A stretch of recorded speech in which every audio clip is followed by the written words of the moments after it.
Hey, how you doing? This is John, and welcome to John's Long Box. I'm here with the legendary Mike Barron. Mike, you've been writing a comic book or two in your lifetime, right? I'm writing one right now. Oh, right, cool. It's about this jerk that you're talking to on YouTube. No, it's about the greatest man who ever lived. Oh, it is about me. Oh, cool. Thank you. Thank you. Oh, man, I'm flattered. Flattered. I don't even want royalties, Mike. Keep it all. Keep it all. Thank you. That's how great I am. So, Mike, you've been on my channel a few times. Thank you for showing up, and thanks for talking. I always enjoy talking to you. I'm a big fan. I don't get starstruck anymore. I guess that's a good. The first time you came on, I turned into City Brady and just stared at you and couldn't ask me a question. Now I'm a little comfortable. So I stared at you too, John. it was a mutual. As long as we don't break up like Trump and Elon Musk and start Twitter battling. That would make a good comic book. Yeah, it's funny. That's funny. I was following the whole thing. I have like an hour train ride from Manhattan to where I live, and I was just reading it. To be honest, I got a little depressed. I'm like, oh man, this is just embarrassing. Now I'm kind of laughing about it, but I'm still a little depressed. I don't know. I know you're not one for talking politics, but are you picking a side? Are you Trump? Are you Elon Musk? Oh, no, I'm not picking a side. I hope they work out their differences. They both have a lot to offer the country. Yeah. I look at it as neither one of these guys wants to back down. They're big, they're used to being in charge, but I do think Elon is like a little man child, and like he doesn't know how to compromise in politics, so he's freaking out and can't handle it. I don't know. Well, I think that Elon is autistic. Yeah. Yes. That's what I was. Yeah, and he's freaking out. And dude, somebody take your Twitter away from you. Calm down. Call and work it on it. But I do think he has a right to be upset. Gut. I'm everything. I want to gut it all. I'll run for Congress. My position is abolish everything except the courts, the military, and the post office, as the Constitution said. Those are the only. Well, I go with the national highway system. I would hang in there with that. Okay, national highway system. But I agree with you. The government just keeps getting bigger and bigger, and the services keep getting worse and worse, and they keep taking more and more money out, and they don't use the money for their ostensible purposes. The whole purpose of raising taxes is so that the parasites can go into government can enjoy fourth and fifth mansions. Yeah.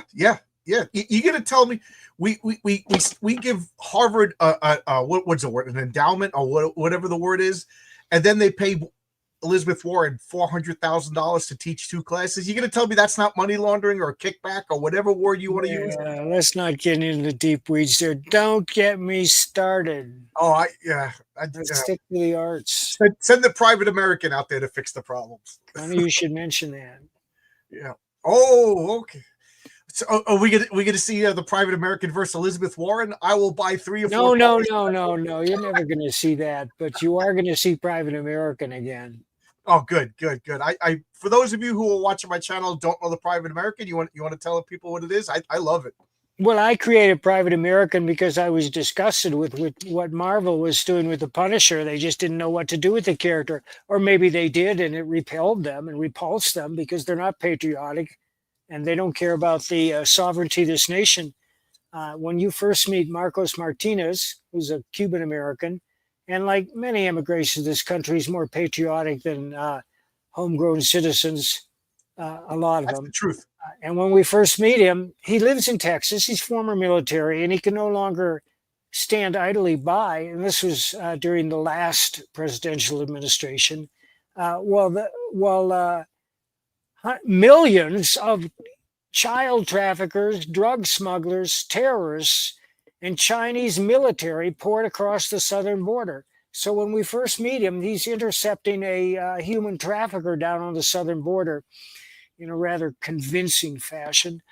When we announced this, of course, the left went berserk. How dare we? How dare we? In fact, I would like to show you something Sure. that. Yeah, they called you a few choice words, didn't Yeah, they? I'm not gonna. Yeah. I'm not gonna say what they said. Instead, I'm gonna show Well, what They they said that you were a less than a stellar gentleman. We'll leave it at that. yeah, hang on, I'll have it for you in 1 minute. People in the chat are saying they love Private American. Hero Darkly Dark says, "How's everybody doing?" And what do we got? Ernest says that you're the goat. I remember. I'm old enough to remember calling somebody a goat was an insult, but now it's a good thing. Unless you drove a GTO. Okay, I'm going to share this with you. Sure. And there it is. Very proud of it. So when they say racist at AF, are they say racist like American fun? Is that what it means? No, it didn't mean American fun. Okay, all right. I have no idea what they mean, ladies and gentlemen. We'll have a contest. AF, what does it mean? we can't say that. But I got to say that the woman who wrote this article has never read anything I've written. No, and I'll bet you she still hasn't read anything I've written. And probably her whole understanding of who I am came from Cancel Pig's attacks on me because I happen to be, I don't claim to be a patriot. That sounds like self-aggrandizing, but I believe in the promise of America. I believe in American sovereignty. And no organism, neither a single cell nor a nation, can survive without controlling its borders. Yes. Even a child knows this, but apparently many politicians don't. I think saying call yourself a patriot is okay. I think it's a good thing to say. I'm patriotic, and I agree with you what you said about immigrant. All my grandparents and all their family, they were either from Italy or Ireland, and they are still to this day, the ones that are still around are flag waving, American loving people. They left their country for reasons that they needed to leave. We'll leave it at that. We now have a new type of immigrant. Many are uninvited. They haven't entered the country legally. In fact, their first act upon entering America is a felony, which everybody knows it's a felony to just sneak into this country. Then there are other types of immigrants who come from, say, Somalia, who hate this country with a passion. They have no interest in helping this country. They're simply here for whatever they can get for themselves and whatever they can take back to, say, Somalia. Right. I read a statistic that said that 78% of all Swedish refugees, meaning people who went to Sweden to escape whatever persecution, went back to their home countries on vacation. Now, how persecuted could they be? How dangerous could it be if I'm going to go there for vacation? Well, they go there for the free healthcare, the free food, the free education, and carte blanche to do whatever they like to the citizens of these Swedish countries without repercussions. Yeah, all right. I'm going to take. I got you political. Yeah, I'm going to take that down. Let's get to the arts. Well, let's talk about, you got a big, beautiful omnibus. Well, that's about as political as I'll get. I'll bring that up. One of my favorite things. You know what? I'm not going to hedge my bets. This is my favorite thing you've ever done. Is Nexus. I don't know. I just happened to stumble upon Nexus as it came out. Larry, I call him my comic book pusher. I was like 15, 16 years old, and he was like, "John, you got to get this." And I've been buying it ever since. This is, yeah. I mean, I love all your work, but this is like Thank special. you, John. We're very proud of it. This omnibus is going to collect every issue published by Capital First and Dark Horse, and hopefully some more material as well that people have not seen collected. Oh, the first volume it's oversized. It's bigger than a comic. It's hardbound, and the first volume is 864 pages. Nice. And this is your writing and Steve Rude's beautiful artwork. Oh my! That's right. Yeah, and the first three Capital Comics, they were black and white. Are they still in black and white? Yes, they are. Yeah, I remember you said that the originals are damaged or something like that. They're hard to work with. Who? The what? The original files for those Capital Comics. They're Oh not. no, no, the files are fine. It was the audio files that we're having a fit with. The third one came out with this flexi disc where actors recite what the characters are saying. Was not my idea, but it doesn't hurt to. And if you don't like the flexi disc, you can just read the comic without it. Thing is that when you read a comic, you hear the characters speaking in your head. You hear that. You Right. hear their voices. And as so often happens, if somebody else is reading those voices while you're reading the comic, they don't match the voices you imagine in your head. It's a different thing when they make it into a movie. Right. Yeah. Yeah. Like I saw the Harry Potter movies first before I read the book, and now I can't not picture those actors. You know what I mean? That you did it in the right direction. I mean, I'll watch a show. I've been reading Michael Connelly for years. And then I started watching his Bosch TV show, and that's Bosch now. Every time I read a Bosch novel, I see that actor whose name is Titus Welliver, by the way. He He's is a good Bosch. actor. Yeah, he's a good actor. I like him.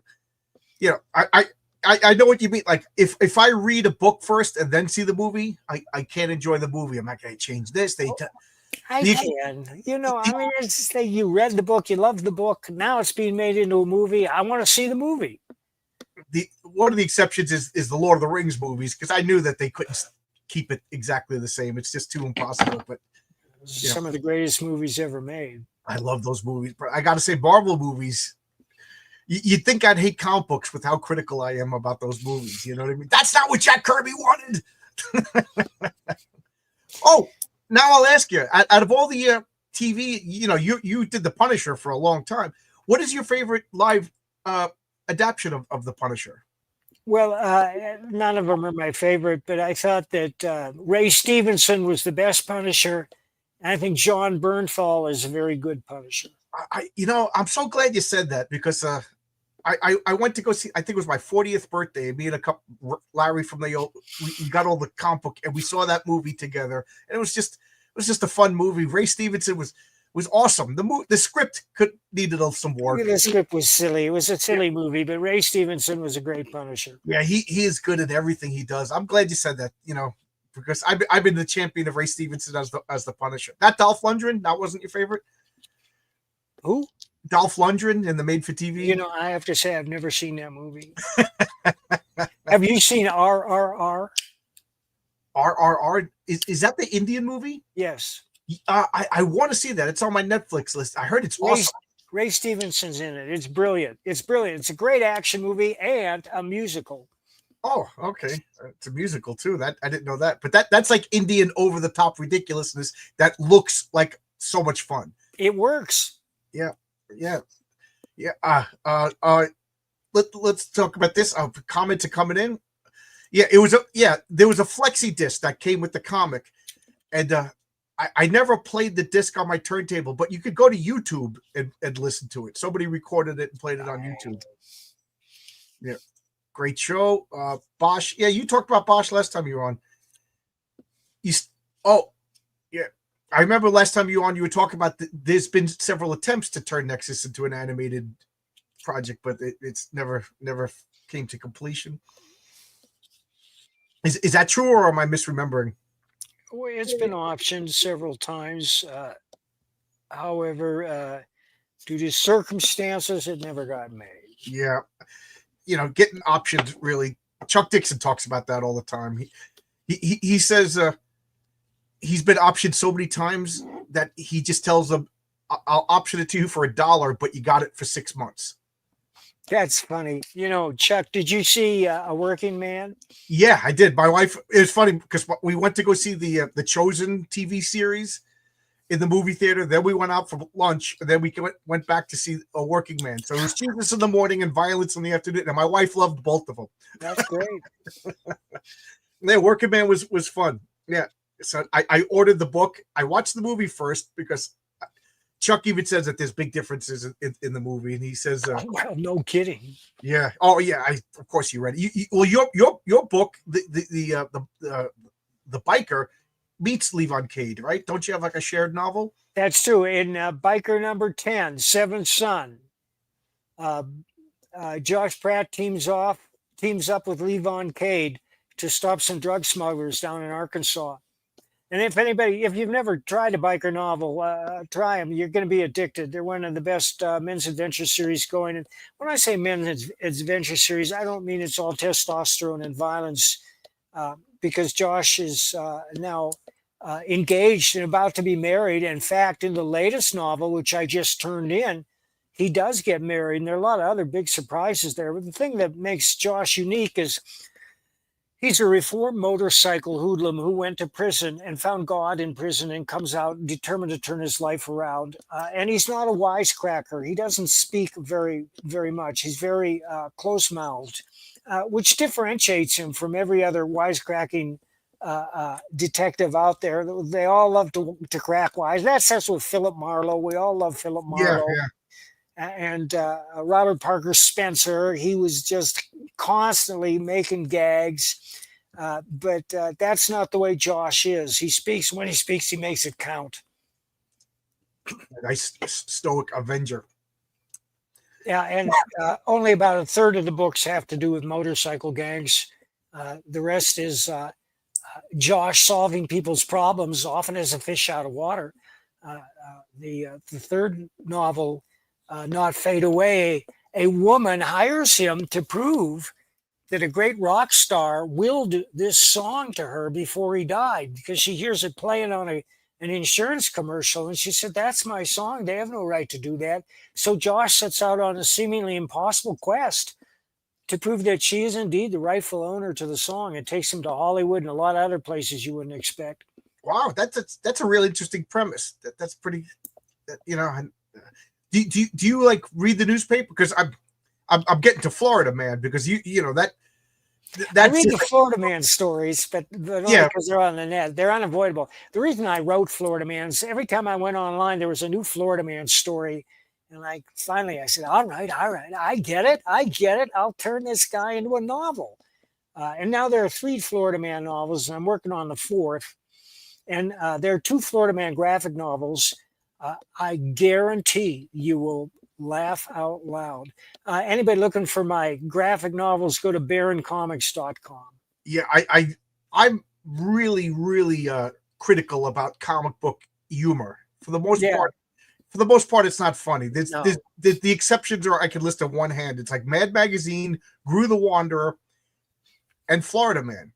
And the reason why I like Florida Man, it's not just like the Incredible Bulk. You get it? It's funny because we said Bulk instead of Hulk. You know, it's not that kind of humor. It's absurd and it's ridiculous, and it's a situation that makes me laugh. And it also rises out of the truth.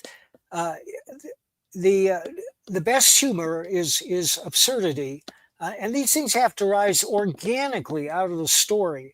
A lot of them I took from the headlines, and a lot of them I just made up. But the key to Florida Man's success is not just the fact that Gary's funny. He's just a redneck living in a trailer down by the swamp.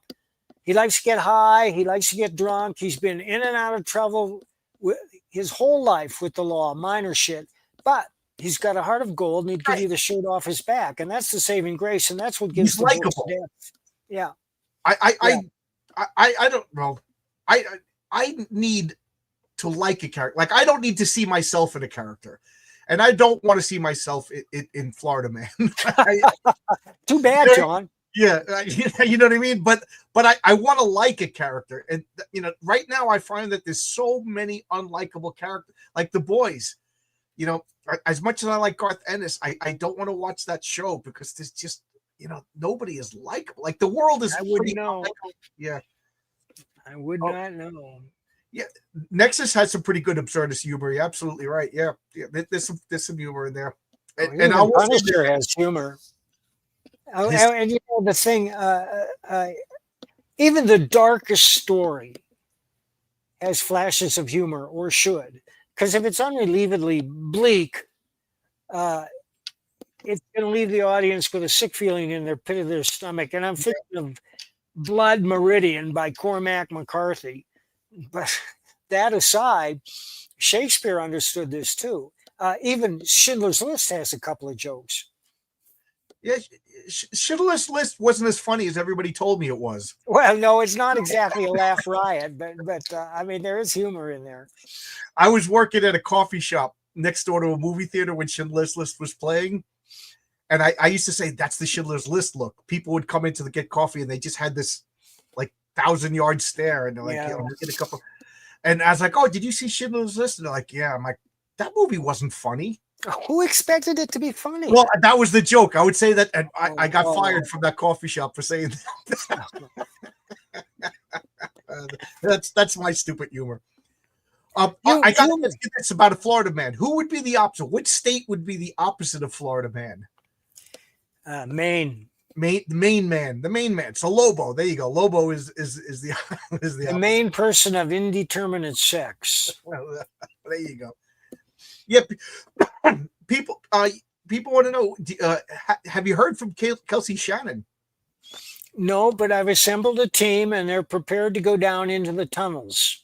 Yeah, Kelsey. I picture him like Solomon Grundy. He lives in Louisiana, someplace, and he's submerged beneath the swamp, and he will emerge when the stars are right out of the swamp. You know, well, I hope so. You know, because he was working on one of the greatest Nexus stories I've ever written, and if only he would finish it, it would go through the roof. And he contacted us about a year ago. He said, "Boys, I'm almost done. I'll have the thing for you this weekend." And then silence. Yeah. I hope he's okay. I hope he's okay. Kelsey and I used to do like a semi-regular show together too, and I stopped hearing from him. I love him. So let's get back to this Nexus. So this is all of the. Why am I blanking out? It was First Comics, right? That it was Capital Comics. First was Capital, then it was First, and then it was Dark Horse. That's right. Is this all of them? Is this all three of those? Oh, that is awesome. That is awesome. Oh, okay. So there, if you guys haven't heard of Nexus, this is it. I was just about to give a spoiler about Nexus, but the reveal about his powers was shocking to me. You know, I was like, this is there really is no other comic like Nexus. Like no. I was going to compare it to something, but I mean, what would you compare it to? You know, well, I wouldn't presume to do that. I'm a creator, and I don't like to dissect my own work. Okay, that's fair. I you know, it's cosmic space superhero stuff, but it's truly unique. Well, I do have 3 rules, and one of the rules, the third rule, is to be original. Yeah, yep. This is original. This is your first comic works? Is it? Or am I wrong? Well, we did a throat clearing thing that was published in Pacific Presents, but this is the first serious impact, and it was right out of the gate. We were in the right place at the right time. Capital City Distribution, the second largest distributor of comics in the world, wanted to launch their own book, and the publisher Milt, who's still my good friend, I just saw him a couple of weeks ago. Milt says, "We want a costume superhero." Oh, did we lose you? Oh, Mike, just hang on.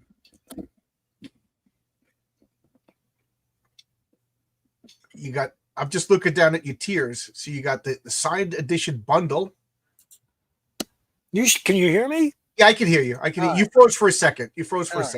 Who knows? Yeah, we can hear you fine. It's a miracle I can use this computer.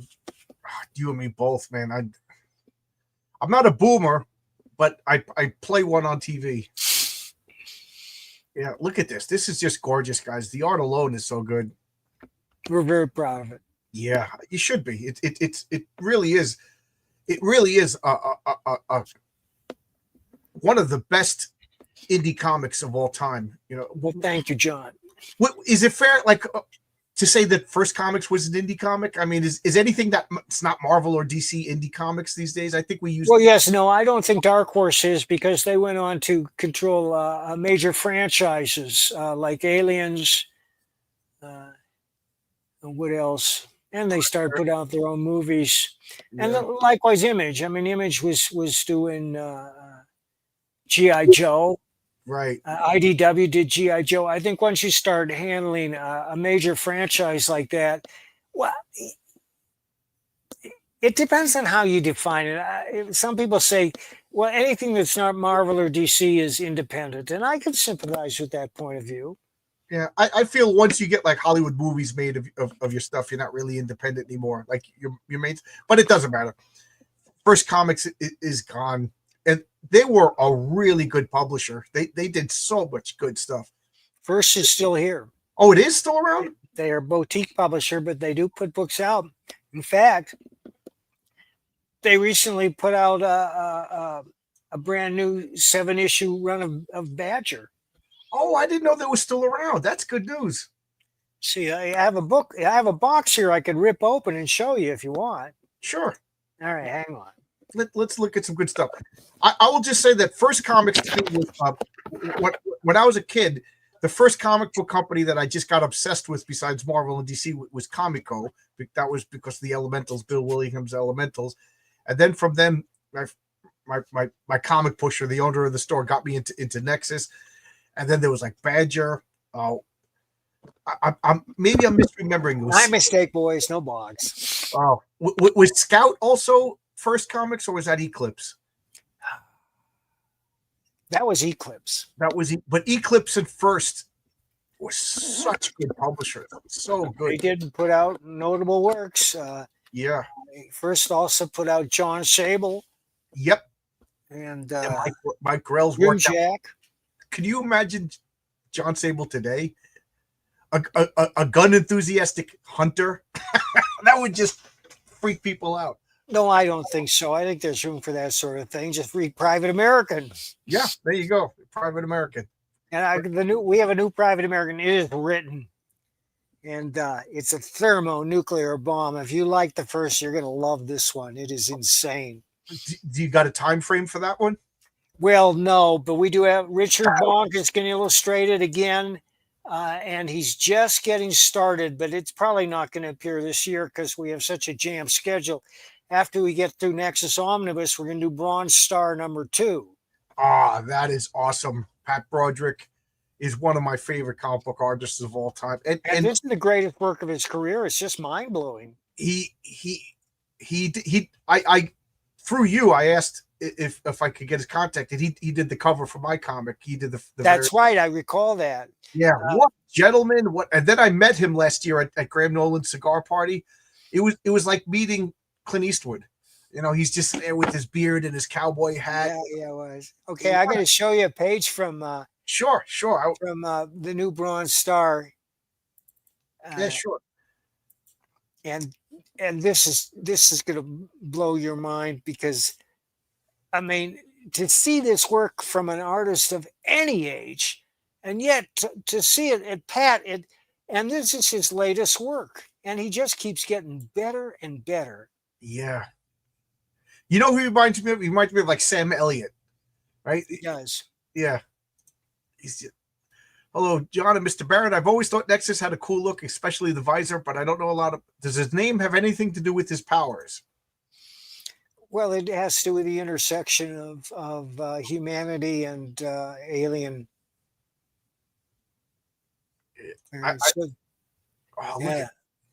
Look at that. Can you get that bigger? I know it's hard, but the detail is unbelievable. No, I can't make it bigger. You'd have to on your end because I'm sure. All right. Well, guys, if you want to see, it's on my X page at Bloody Red Baron. I'm at Bloody Red Baron on X, and I just posted that. Look at the detail on that. That is so good. I know. He is not only is just an awesome guy, but he's one of my. I fell in love with his work back in the early 70s when he was doing the Captain Marvel, Marvel. It was him flying around with Drax the Destroyer on the Rings of Saturn. It was just, what else do you want when you're a little kid? It is so cool. Oh yeah, Oscar says he loves Badger. That's another one of your works that we haven't mentioned. Well, I haven't brought up yet. Badger. Would you say Badger was like the?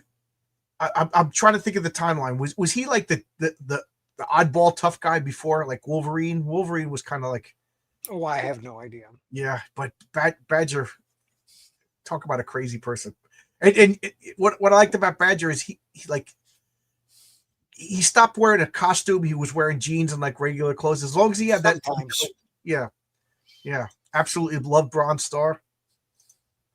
I brought the most recent Nexus hardcover graphic novel from Richard Bonk at HersheyCon last year. It was great. Keep it up. Thank you. It's crazy. Since then, of course, we did Scourge with Kelsey Shannon, which is some of his best work. Yeah. Okay. Yeah. What artist am I talking about? Pat Broderick is his name. Pat Broderick. For those of you who are familiar with me, he did the variant cover for Heroic Tales. If you just know him from everything else, I mean, he did Captain Atom, he did Bronze Star, he did Captain Marvel, he did Warriors of the Shadow Realm, like a 12-issue series that kind of just came and went. That was just like an epic fantasy sci-fi. He's proudest of Bronze Star. The reason Bronze Star came about, I always wanted to work with Pat. And finally, the opportunity came. I said, well, Pat, what do you want to draw? He says, well, I want to draw a supernatural Western. And that's where it came from. Yeah. You want to tell people the premise of Bronze Star? We got 100 people watching right now. Thank you, everybody. Well, the book has been out for a year now. So I guess I'm not giving too much away. But the reason the town of Cobb's Gap is so peaceful is because the sheriff is a werewolf. And that's why you can't wear a silver star. That's right. Yeah. It's pretty That's clever. just a little bit of it. I mean, there are worse monsters in the book. Yeah. I could spoil my own stuff, and Marcus in the chat will tell you that's all I do, but I don't have the right to spoil your stuff. Yep. Oh, great job on Sherlock Holmes. Yeah, I just got my Sherlock Holmes with my favorite fictional character next to Captain Kirk, Captain Nemo. I will read that this weekend. I can't wait. Beautiful. I'll keep looking over here to see if I could pull it out of the stack without knocking down this huge pile of comics. But yeah. So that you seem to be pretty busy all the time. Then last time I talked to you, you had Sherlock Holmes, and now you got Bronze Star, Private American, and Nexus. I try. Yeah, that's good. No sitting back on your laurels yet. No, just smoking your cigars, drinking mimosas. I have no laurels. I will smoke a cigar when I see Graham Nolan. Are you going? Are you going in July? I'm going to be in Heroes Con this month. Oh, in Charlotte. Okay. Yeah, I want to get there. Unfortunately, I used up all my time off this year, breaking my full neck and staying home. Breaking your neck? Yeah, I got into a car accident in July and literally broke my neck, and I was out of work for 6 months. Sorry to hear that, Marcus. Yeah. How's the neck now? Fine. It healed so well that the last doctor looked at me and said, "You never broke your neck." I was like, "Are you kidding me? Let's look at the." So he looked at the old X-rays. He was like, "Yeah, you did." So I guess I heal well. I got one good thing going for me. That is a good thing. Yeah, I read Leviathan. It was terrific. Yep. Thank you, Marcus. Marcus says he's going to meet you at her. He's warning you right now. He's going to meet you, Mike, whether you like it or not. I'm sure I'll like it. So be forewarned. I see you got a trailer. Let's bring this back up. You got to. Yeah, we got kind of a trailer. Yeah, it's okay to play. Nope. Sure. Okay. Sure. So let's make this big. Let's hit this button and let's play your trailer.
So cool. For anybody who's not familiar with Nexus, just looking at that is exciting.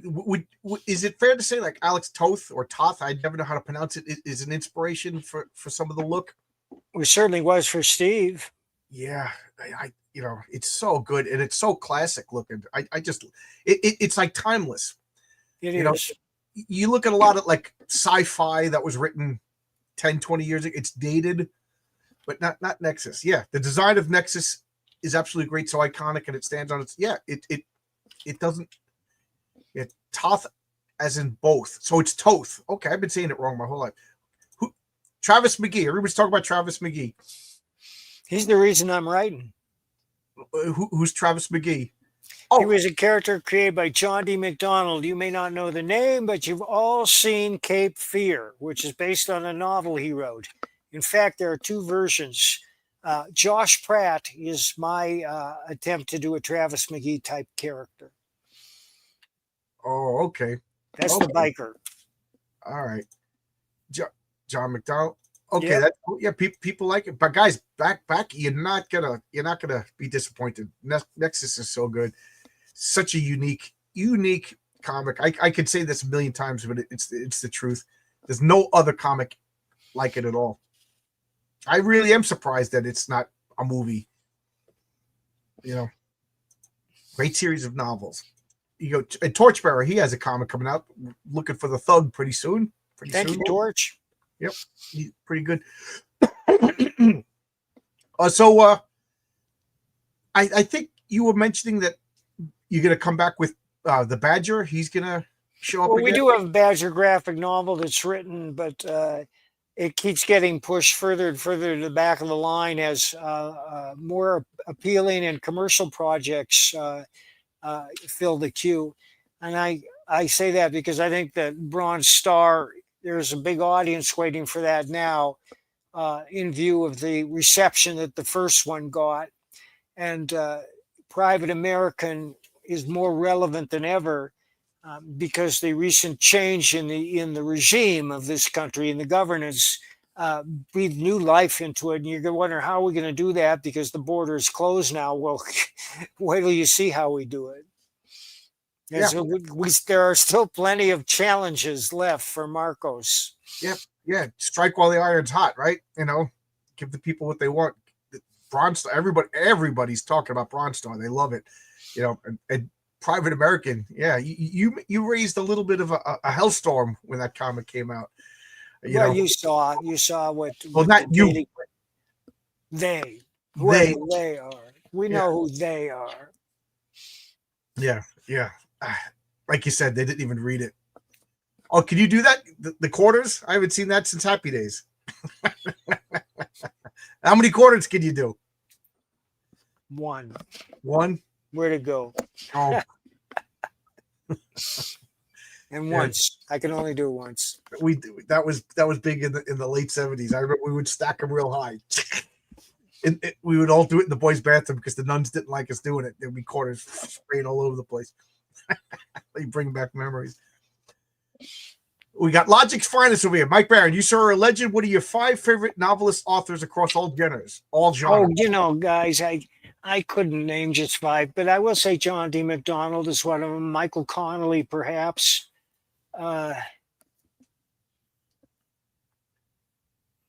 Mark Olden. If you don't know Mark Olden, let me type that out for you. He was a great thriller writer, probably the greatest writer of martial arts-based thrillers that I've seen. But Poe Must Die is not a martial arts-based thriller.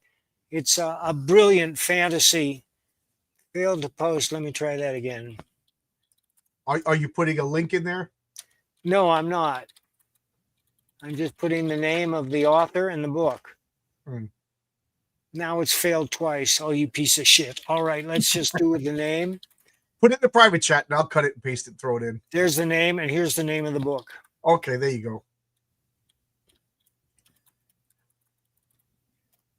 go. Do you have a favorite genre to write? Well, I do prefer contemporary crime, and that's what Biker is. But I've just finished a new novel called Seer, which Wargate will publish in the fall. And Seer is a departure for me. It's a departure for everyone. It's about a young man who acquires the ability to read minds and what he does with that power. And it will astonish you. I would hate to find out what people really think of me. I'll accept everybody being polite when I walk into a room. I don't want to know what they really think. Oh yeah. Professor Savage Dad says he loved Goodying. Look forward to more. Well, I do have another book in the works at Rippaverse, and Cato plays a big part there, and it's called Delta Base, and it's about a group of bad guys posing as good guys. I want to just repeat, I've tried to post this several times, but it won't post. I don't know why not, but the name of the book is Poe Must Die. Poe, like Poe? Yes, Edgar Allan Poe. It's about Edgar Allan Poe. It's a quasi-historical novel. It's a fantasy, it's a thriller, and it's also a supernatural story. And it's a wonderful book. Poe Must Die by Olden, right? Thanks, John. That's it. You got it. Vin Zigger, whose name I just massacred. Mike Barrett, what are your favorite heroes? Now, do you mean like comic heroes or just like are we talking like George Washington heroes? But well, let me just say a word about RJ, who just weighed in. RJ is a professional firefighter. And RJ, I'm going to take you up on that offer. It's funny because I told Chuck Dixon as an electrician about how electrical power should work. I don't think he took too kindly to that. It's pronounced Gooding. What did I say? That's right, Gooding.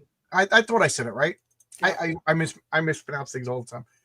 Yeah, I don't know. You don't just throw water on an electrical based villain and defeat them. Not the way I think. What do we got here? I'm just looking. Somebody asked a question that the comment went up so fast that I lost it. But anyway, all right. So you like true crime? Did you ever read? I'm not smart enough to write a detective mystery. Do you have any advice on how?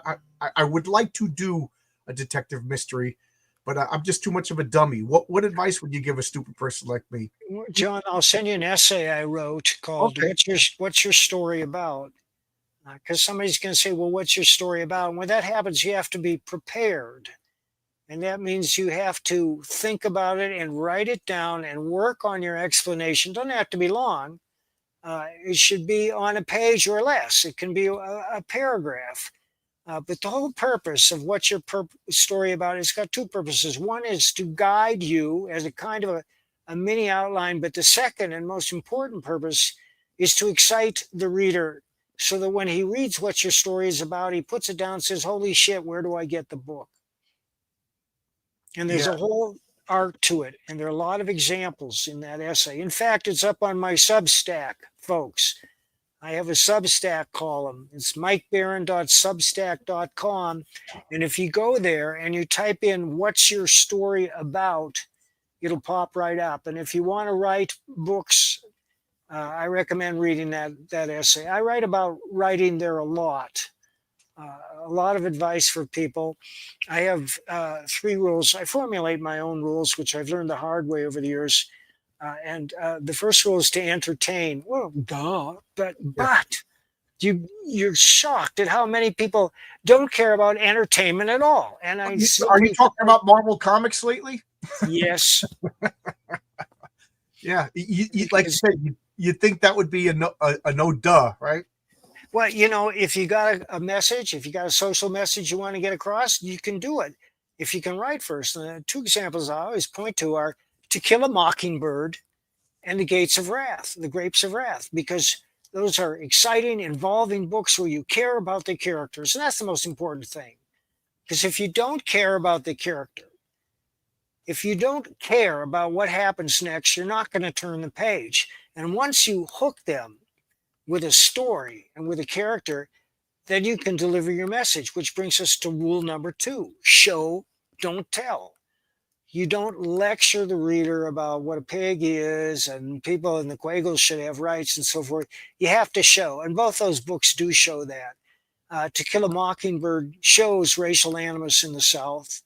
The Grapes of Wrath shows the heartlessness of the corporations and the brutality of the Dust Bowl during the 30s and what happened to those people. And there are many examples of that in classic American literature. I think of Sinclair Lewis, The Jungle, and many other books. What I was going to mention, yeah. Yeah, and there's many modern examples of that. But if they get heavy-handed, and you sense the writer is he's doing two things which he shouldn't do. Number one, he's lecturing the audience, and number two, he's saying, "Look how great I am! I care so very much. I care more than you." He's advertising his virtue by Right. writing these things. You have to go for an invisible style, which comes to the narrative voice. And there's a huge range of narrative voices. I like the invisible narrative voice. And what do I mean by that? Michael Connelly is the best example of that I can think of. When you're reading his stories, you're not aware of the words or the sentence structure. You're experiencing the story as if you were in a movie or as if it were happening to you. And that's the best type of narrative voice, the invisible narrative voice. At the other extreme, you have a show off narrative voice. And that only works if you're fun to read, but a lot of writers are fun to read. I think of Michael Chabon, who wrote The Amazing Adventures of Cavalier and Clay. And Chabon, you got to keep a dictionary by your elbow because he uses a lot of big words, but it's fun. Yeah. Anthony Burgess, who wrote A Clockwork Orange, is another Yep. fascinating writer who's got a unique and very florid style, but it works because you get into the rhythm of his sentences, you hear the music of his words, and that's part of the story too. Yeah. Yeah. Have you ever you read Gore Vidal at all? Let's see. Geez, I can't picture a Gore Vidal that I've read. Creation is one of my favorite novels. I would like to get around to that one of these days. It's so good. Everybody always tells me to read the Dune books. I tried like 2 or 3 times. I'm sorry, everybody. I just couldn't get into Dune. I'll try one more time now that the movies are out. Are you a fan of Dune? Well, certainly the first one. And I'm sure I would enjoy some of the sequels that are written by Kevin J. Anderson and Brian Herbert, because I've read a lot of Kevin's books, and he's a very fine writer. Yeah, my good friends from Pittsburgh. Yeah, I love Cavalier and Clay. Oh my God, I fell in love with that book. I kind of like got obsessed with that book for a while. So good. It all started because I was working in the Empire State Building at the time, and that's where the book was set at the beginning. So good, so good. Dude lifted too much from the foundation. Another book I just couldn't get into too much. I like Dune more than Foundation. I tried. In college, my roommate was like mad at me that I couldn't finish Atlas Shrugged. I'm like, it's first book I never finished. Second book. Atlas Shrugged is a tough read. You know, it could profitably be cut down by 70%. You know, one wishes that Ayn Rand were a better writer. I certainly like her philosophy, but man, her books are a labor to get through. Just they're awkward and they go on and on and on. They just belabor a point to death. I like Ayn Rand more than I like her books. Yeah, Right. I agree. And I think she is like the most misrepresented person to attack a philosophy I've ever seen. You know, it's like that's not what Ayn Rand believes. You know, you're just making that up. Somebody told A lot you. of people hate her who have never read her. They just hate her on reflexes. Oh, Ayn Rand, she's a Nazi. Yeah, well, everybody's a Nazi. Well, in fact, she was a refugee from communist Russia. Right. And that's what shaped her philosophy because she saw firsthand how communism operated. Yeah. So last time you on, because I know you don't like to go more than an hour. So, we talked about music, and I was really surprised. You held your own on a punk conversation. We were talking about the Buzzcocks and bands like that. Oh my, that just blew me away. You know, because I'm an old school New York punker. I used to go down to the CBGB Sunday hardcore matinees and see all these. Look at you. Did you ever see the Buzzcocks? I've never seen the Buzzcocks. They're one of my. Yeah, they are so good. They are so good. The first 4 albums are just classic albums. What would be the craziest band that you've seen live? Like, oh, you know, I've seen so many bands, and I'm seeing live music now all the time too. yeah, I you don't call crazy, what I call memorable. Certainly, Tower of Power. I'm a sucker for a band with horns. I love Tower of Power. We have a band here in town called Salsa Forte, which is an 11-piece salsa Latin jazz band with a 4-man horn section. And we have another band from Greeley called the Burros, which is another 11-piece soul band with a 4-man horn section. does all original material. It's just brilliant. But I love rock and roll too. I love Rick Derringer's band. We have so many bands here. I don't want to get into them. This is some of the best concerts I've ever seen. Paul Butterfield Blues Band. He had horns. BB King, Buddy Guy. Are you a Motown fan? Huge Motown fan. Unfortunately, the only Motown act I ever saw was not Marvin Gaye. I wish I had. I'm thinking the guy, Smokey Robinson. Smokey, I saw Smokey once in Boston. Oh, that's cool. Yeah, there's But a I guy love, he plays music every weekend, and that was he asked me a couple of Motown questions. He was testing me out, and I answered them, and he was like, "All right, everybody." They're surprised that I'm such a Motown. I got a big vinyl Motown collection. good for you. I have a lot of Motown. It's all on CD. Yeah, I got. I'm so mad when things turned CD. I bought all CDs and I sold all my records, thinking and now I am so mad that I got Me rid too. of all. Oh my Me too. god! Like, If I could recommend one Motown record, it's Valerie Simpson's solo record, the very first record she put out by herself, and it's just a masterpiece. Ashford and Simpson were one of their greatest songwriting teams. They wrote Ain't No Mountain High Enough, among dozens, if not hundreds of other hits, but they were just brilliant. yeah, yep. That is so good. That is so good. Yeah. Oh, what do you? Oh, is that Bob behind you? That's Bob. All right. There hasn't been any Bob's Ass Awards lately. Is there anybody you would nominate for a Bob's Ass Award? Thousands. I've been handing them out like candy. A lot of they deserve it too. That's my goal: is to go to my grave without ever earning a Bob's Ass Award. Oh, well, John, I should thought you'd be happy to have a Bob's Ass Award. Nah, all right. If you don't want it, I won't give you one. That'd be your claim to fame. You refused the Bob's Ass Award. My brother took all my albums to LA years ago. Oh man, when my brothers got the CD, they gave me all their vinyl, but that was after I sold all my vinyl. I'm still so mad about that. Did I go to Max's Kansas City? No, I missed Max's Kansas City by a few years. I wasn't old enough to go to Max's Kansas City as much as I would have loved it. I started going to the city when I was like 14, 15 years old, and I think Max's was already done. But I spent a lot of time at CBGB's and downtown Beirut, Dance Interior, the Ritz, not Studio 54, but and it was amazing because back then in Manhattan, nobody checked your ID. I was a 15-year-old kid. I look like a 15-year-old kid, and I'm in. You still do, John. Yeah. This is a fake beard, and I'm sitting there drinking my beer. Well, listen. Yeah, it's time to go. Anything you want to say? I got to fade. Yeah, I know. Anything you want to say? I'll bring up your campaign just one last time. This is Nexus, the omnibus. You're doing really good. Look at this. Over 134,000. Good for you. It's such a good comic.